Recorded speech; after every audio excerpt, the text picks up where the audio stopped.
안녕하세요. 대치동에서 수능 국어를 가르치고 있는 대치동 빅마우스입니다. 만나서 반갑습니다. 이번 영상에서는 우리가 정말 애증의 교재라고 부르는 수능 특강 문학에 대한 이야기들을 좀 해볼까 합니다.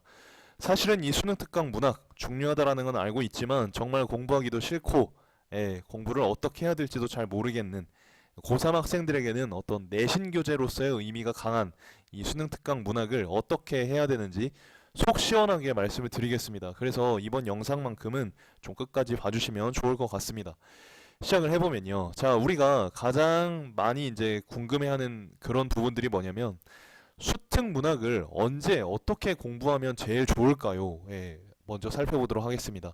사실 우리가 수특 문학 이번 2월 4일 정도에 이제 배송이 시작되면 우리는 그때부터 남들보다 빠르게 수능 특강 문학을 한번 쭉 돌리고 그러고 이제 3월을 맞이하고 싶어 합니다. 그런데 말이죠. 이 수특 문학을 잘못 공부하면 오히려 독이 될 수 있습니다. 어떤 거냐면 지금 수특 문학은 사실은 이건 평가원이 만든 게 아니고 EBS에서 만든 거죠. EBS 물론 좋은 출판사기는 합니다. 하지만 EBS에서 이 수능 특강 문학 교재를 만들 때요.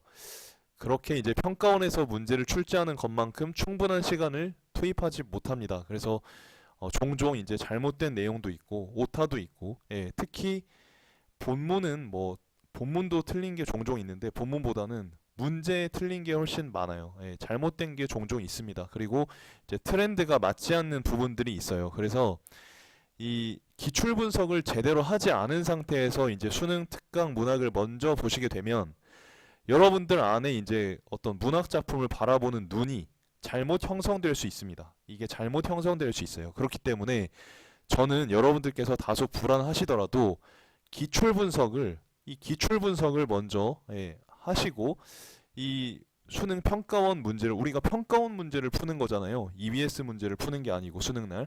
그래서 우리가 평가원 문제를 먼저 잘 볼 수 있는 눈을 만든 다음에 수능 특강 문학 문제를 풀어도 늦지 않습니다. 그러면 선생님, 수능 특강 문학을 기출 분석이 다 되면 한 5월, 6월 될 것 같은데 그때 풀어도 됩니까? 그때 풀어도 돼요. 그런데 이제 어떤 친구들은 불안한 경우가 있잖아요. 제가 그거에 대해서 하나씩 말씀을 드리겠습니다. 일단 가장 베스트는 여러분들께서 기출 분석을 완벽하게 하신 후에 수능 특강 문학 문제를 푸시는 게 제일 좋습니다. 좋습니다. 이유는 뭐냐면 당연히 EBS 문제보다는 기출 문제가 좋은데 이런 의미 때문에 이걸 먼저 봐라가 아니고 사실은 EBS 문제랑 기출 문제랑은 완전 다른 문제입니다. 다른 스타일의 문제입니다. 달라요, 아예. 그래서 이 방향성 같은 게 조금 다르기 때문에 저는 기출 분석을 먼저 공부하신 다음에 어느 정도 눈이 이제 갖추어진 이후에 EBS에 나온 이 문제는 수능 평가원에 좀 적합한 것 같아. 혹은 이 문제는 좀 부적절한 것 같아. 이런 걸 좀 분간하면서 문제를 푸셔야 된다라는 말씀을 드리는 겁니다. 이해되시죠? 자, 만약에 이제 미뤄두시기가 불안하시다면 일단은 여러분들 문제는 풀지 마세요. 문제 풀지 마시고 지문 분석만 먼저 하시는 것을 추천드립니다. 지문 분석만 먼저 하시는 걸 추천드려요. 이게 정말 중요합니다. 대부분의 친구들은 문제를 먼저 풀기 시작하거든요. 근데 그렇게 되면 말씀드렸다시피 눈이 이제 잘못 형성됩니다. 그러면 나중에 여러분들께서 수특 문학 풀고 이제 기출 분석을 하실 때 굉장히 당황스러워요. 당황스럽습니다. 우리가 집 지을 때 밑에 기초공사 먼저 하고 이제 지붕을 올리죠. 수특 문학 문제를 먼저 푸는 건 지붕 먼저 만들고 밑에 기초공사를 하겠다라는 말이랑 똑같은 거예요. 여러분들께서 주의를 해주셔야 될 것 같고, 자, 그래도 이제 불안하시다, 문제를 조금 보고 싶다 하신다면 풀지는 마시고요. 선택지에 문학 개념어만 정리해 보세요. 푸는 거는 뭐다? 이거는 저도 양보 못해요. 푸는 거는 여러분들께서 기출 분석을 잘 하신 다음에 문제를 푸셔야 돼요. 이거는 분명한 거고. 근데 이제 불안하다 하는 경우에는 지문 분석만, 그것도 더 불안하다 하면 선택지에 있는 선택지 구경은 하셔도 되죠. 구경하시면서 문학 개념어 정도, 내가 모르는 게 있나 없나 요런 거 점검하는 용도로 먼저 1회독을 쳐주시면 굉장히 효과적일 것 같습니다. 자, EBS 문학 작품을 달달 외우면 되나요? 이렇게 물어보는 친구들도 상당히 많습니다. 혹은 이렇게 묻진 않지만 공부하는 것 자체가 EBS 문학 작품을 달달 외우는 데 주안점이 맞춰진 친구들이 상당히 많습니다. 그 실예로 이제 뭐 현강에 이제 선생님들이 주시는 자료집을 계속 무한 반복을 한다던가 아니면은 뭐 인강의 선생님들이 주신 자료집을 달달달 외운다던가 인강을 여러 번 수강하는 그런 식으로 이제 공부하시는 친구들이 많습니다. 혹은 뭐 A쌤 걸 한번 듣고 B쌤 걸 한번 듣고 C쌤 걸 한번 듣고 이런 식으로 하는 경우가 많은데 그렇게 되면 안 될 확률이 더 높습니다. 예. 그렇게 공부하시는 건 뭐냐면 여러분들께서 수능 문학을 이거 수능 문학인데 여러분들께서 이렇게 이제 하시게 되는 거는 내신 문학이에요. 내신 문학의 스타일이에요. 완전 다르죠? 우리가 수학 공부할 때도 내신 공부할 땐 블랙라벨 보지만 수능 공부하기 위해서 블랙라벨을 보는 경우는 거의 없잖아요. 예, 그런 것처럼 문학 작품을 달달 외우는 건 여러분들께서 내신 대비를 하는 것이지 수능 대비를 하는 것이 아니다. 예, 기억을 꼭 해주시고요. 달달 외우는 것은 정말 최악이다. 최악이다. 예.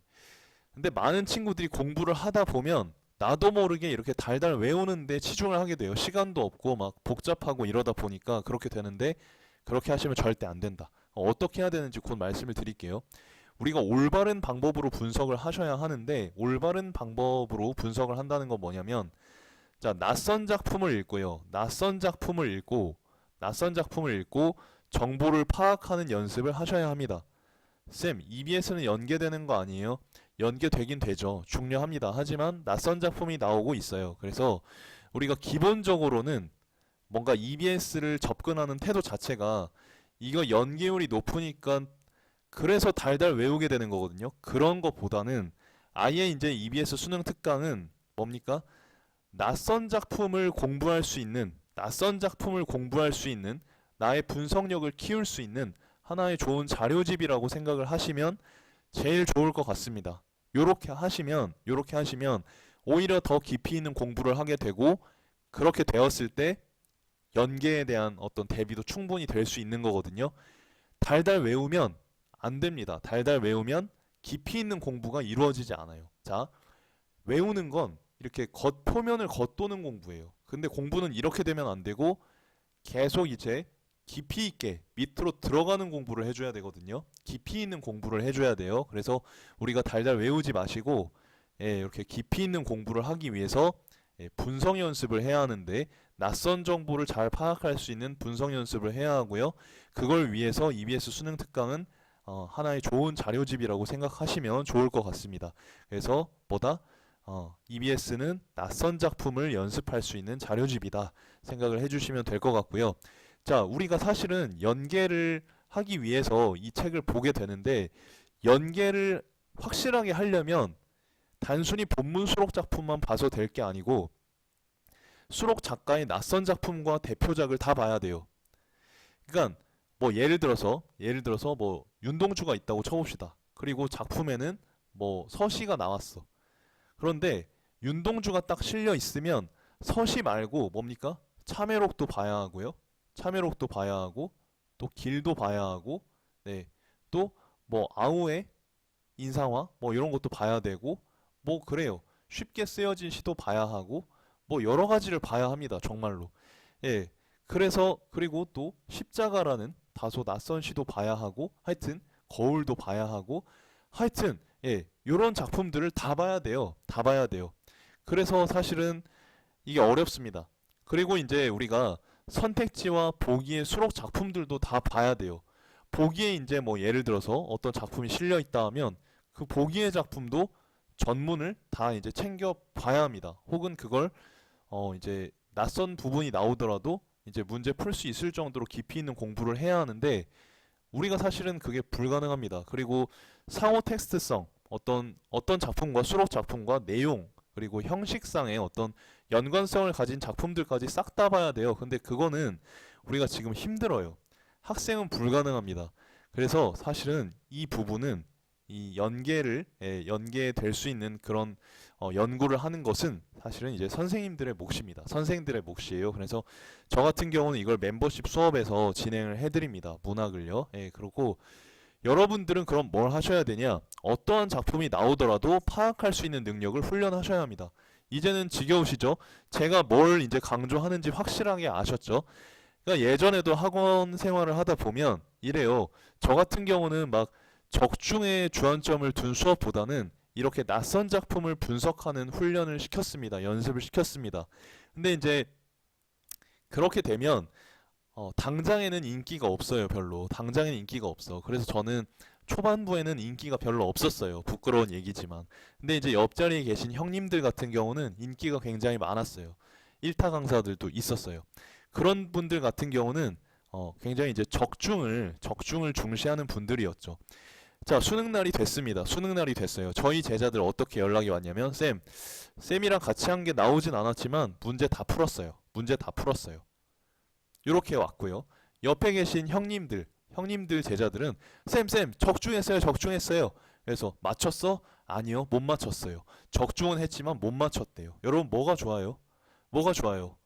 이게 훨씬 좋잖아요. 그러니까 여러분들께서 쉽게 가려고 하면 적중은 되는데 그걸 시험장에서 못 풀어요. 시간도 많이 걸리고. 그런데 낯선 작품을 분석하는 근본적인 힘, 독해력, 감상 능력을 기르시면 적중이 안 되더라도 다 풀 수 있다는 얘기죠. 예, 물론 그건 초창기 얘기고 저도 이제 4년 동안 계속 적중을 했습니다. 그래서 이런 연구들을 통해서 적중을 해왔고 올해도 여러분들의 적중을 도와드리지만 적중보다 제가 항상 강조 드리는 건 뭡니까? 근본적인 감상 능력과 독해력이다. 분석 능력이다. 그 연장선상에서 말이죠. 그러니까 여러분들께서 강사들이 요약 정리한 강의만 들으시면 효과가 없다라는 말씀을 다시 한번 드립니다. 더디 가시더라도요. 여러분들께서 직접 분석을 하셔야 돼요. 직접 분석을 하셔야 돼요. 그러면 이제 걱정이 앞서는 친구들이 있죠. 쌤, 제가 한 건 다 틀릴 것 같은데요. 틀린 것 같은데요. 전 하나도 모르는데요. 그런 친구들을 위해서 말씀을 드리겠습니다. 자, 분석만 하고 끝내라는 게 아니고요. 제가 강조하는 건 뭐냐면 어쨌든 올바른 방법을 익히기 위해서는 처음에 시행착오가 필요해요. 어쩔 수 없이. 그쵸? 시행착오를 겪어야 하는데 관건은 뭐냐면 우리가 과정을 거듭할수록 이 시행착오를 이제 줄여나가야 된다는 것이겠죠. 이것을 위해서 저는 어떤 걸 강조를 드리냐면 자, 여러분들께서 먼저 선 분석을 하시는 걸 강력 추천드립니다. 보통 친구들은 어떻게 하냐면 선 강의 수강을 합니다. 귀찮고 힘드니까요. 그러고 나서 어떻게 하냐면 자, 후 분석을 합니다. 혹은 후 분석도 아니야. 후 복습을 합니다. 이렇게 되면 점수가 안 나옵니다. 적중이 돼도 어디서 본 거 같은데 아 이거 공부했는데 안 돼. 이렇게 돼요. 많이 경험하셨죠? 그렇게 하시면 안 되고 자 반드시 선 분석을 하신 다음에 어떻게 하셔라? 후 확인을 하셔라. 후 확인을 하셔라. 강의를 듣지 말란 이야기가 아닙니다. 그거를 들으시기 전에 반드시 뭘 먼저 해라? 선 분석을 하시고 그 다음에 후 확인을 하셔라. 이게 이제 자 이렇게 순환고리를 타주면 어떻게 되냐면 자 우리가 장르별로 감상 전략의 구체화 체계화가 가능해지게 됩니다. 무슨 얘기냐? 낯선 작품을 봐도 쉽게 정보가 파악이 된다라는 이야기죠. 만약에 선 강의를 들어버리고 귀찮아서 선 강의를 들어버리고 후 복습을 하는 경우에는 작품 내용이 암기되고 숙달될 수는 있지만 이게 시험장에서 힘이 없어요. 여러분들께서 정말로 문학으로 시간을 단축시키고 싶고 남들이 틀리는 걸 나 혼자 맞추고 싶다면 이렇게 선 분석 후 확인을 통해서 여러분들만의 장르별 감상 전략의 구체화 체계화를 하시기를 강력 추천드립니다. 사실은 강사 선생님들이 알려주는 방법이 여러분들 색깔이 보태줘야 돼요. 사실은 그 선생님들이 시키는 대로 하는 게 아니라 여러분들의 색깔이 더해져서 여러분들만의 것이 나와줘야 시험장에서 힘을 발휘할 수가 있어요. 그걸 위해서 이렇게 해주시라는 거고 잘못하더라도 뭡니까? 반드시 분석 후에 강의를 들어주셔라. 혹은 저는 이제 형편이 안 돼요. 시간이 너무 없어요 하시는 친구들은 EBS에서 나온 요 수능 특강 사용 설명서를 보셔도 좋습니다. 그래서 이번 시간에는 정말로 가감 없이 수능 특강 문학 교재를 어떻게 활용하는지를 말씀드렸습니다. 간단하게 정리를 하자면요. 첫 번째, 수특 문학을 공부하기 가장 좋은 시기는 뭐냐면 기출 분석이 완료된 후다. 기출 분석 완료 후다. 이게 이제 가장 좋고요.